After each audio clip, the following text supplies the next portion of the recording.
नमस्कार दोस्तों, आपका स्वागत है हमारे यूट्यूब चैनल पर। और आज हम बात करेंगे शिक्षा मित्रों से जुड़ी हुई शिक्षा मित्रों के मानदेय वृद्धि को लेकर के जो खबर आ रही है उसके मुताबिक आपको बताते हैं। ये खबर जो है ये है नई दिल्ली से। आपको बता दें कि शिक्षा मित्रों की सबसे हितैषी पार्टी समाजवादी पार्टी है। अन्य विपक्षी सभी दल शिक्षा मित्रों के मुद्दे पर लगातार सरकार को घेरते हैं, हमेशा शिक्षा मित्रों की मांग उठाते हैं। लेकिन कल जब एक प्रस्ताव आया लोकसभा में कि सांसदों की सैलरी क्यों न बढ़ा दी जाए, सांसदों की सैलरी बढ़ा दी जाए। जो सैलरी 1 लाख रुपए थी उसको बढ़ा करके 1,25,000 रुपये, 1,24,000 रुपये कर दिया गया। डेली अलाउंस भी जो 2,000 रुपये का उनका डेली अलाउंस है उसको बढ़ा करके 2,500 रुपये कर दिया गया। पेंशन 25,000 है उसको बढ़ा करके 31,000 कर दिया गया। और additional pencil for every year service इसके लिए 2,000 है और उसको बढ़ा करके 2,500 रुपये कर दिया गया। अब आप सोच रहे होंगे कि इसका शिक्षा मित्रों से क्या मैटर है, शिक्षा मित्रों से इसका क्या वास्ता।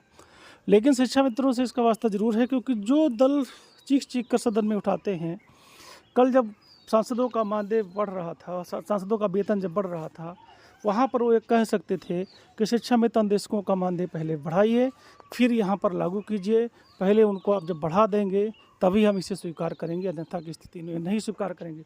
सभी विपक्षी दल अगर इस पर एक भी विपक्षी दल का नेता अगर चलिए सत्ता पक्ष नहीं कर रहा है, विपक्ष का एक भी नेता अगर एक खड़ा होकर सांसद कह देता, एक पार्टी का, किसी बड़ी पार्टी का, समाजवादी पार्टी सबसे बड़ी हितैषी, उसके गठबंधन के पास 43 सीटें हैं, अगर ये 43 लोग कहते कि नहीं पहले इनका बढ़ाइए संविदा कर्मियों का फिर हमें बढ़ा हुआ वेतन लेंगे, लेकिन ऐसा कुछ नहीं हुआ।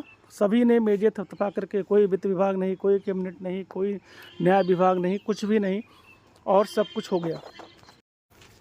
यानी कि सारे नियम कानून सारी चीज़ें केवल और केवल शिक्षा मित्रों के लिए ही लागू हो रही हैं। केवल और केवल शिक्षा मित्रों के लिए सारी चीज़ें क्या बनाई जा रही हैं, क्या उन्हीं के लिए सब कुछ है? सारे नियम उन्हीं के लिए, और किसी के लिए कोई ज़रूरत नहीं।